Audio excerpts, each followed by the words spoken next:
আসসালামু আলাইকুম।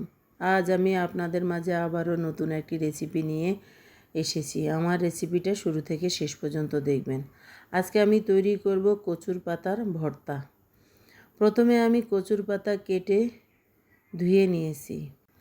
পাতাগুলো আমি কুচি করে নিয়েছি।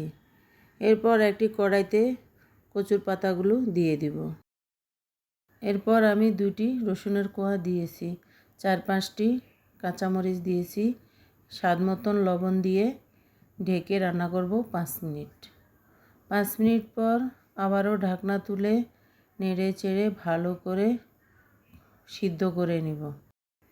এই ভর্তাটা সহজে তৈরি করা যায়। আমি যেভাবে তৈরি করতেছি আপনারা সেভাবে তৈরি করে নেবেন। এই ভর্তাটা গরম ভাতের সাথে খেতে অনেক মজা হয়। এখন আমি পাতাগুলোর পানি শুকিয়ে নিয়েছি। এই পর্যায়ে এখন আমি একটি বাটনা দিয়ে ভালো করে ম্যাশ করে নিব। রসুন মরিচ সবগুলো একসাথে ম্যাশ করে নিব। এরপর একটি কড়াইতে আমি পরিমাণ মতো সরিষার তেল দিব। সরিষার তেল দিয়ে এরপর দিয়ে দিব 4-5টি শুকনো মরিচ ভেজে নিব। এরপর দিয়ে দিব পেঁয়াজ কুচি।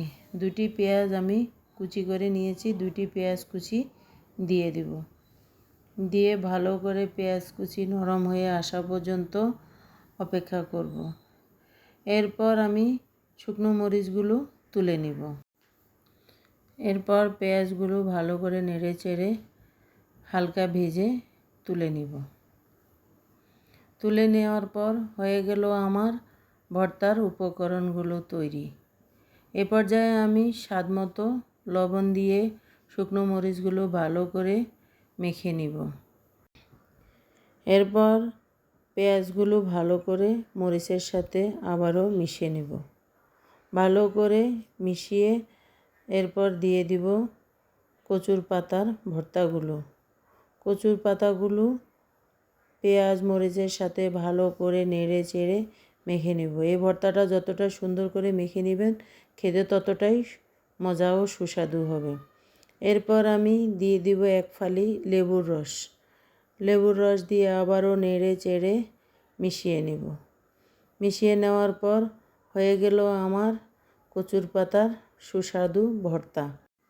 এই ভর্তাটা আপনারা সহজভাবে একবার বাসায় তৈরি করে খেয়ে দেখবেন। ভিডিওটি ভালো লাগলে লাইক, কমেন্ট, শেয়ার করে দিবেন। আল্লাহ হাফেজ।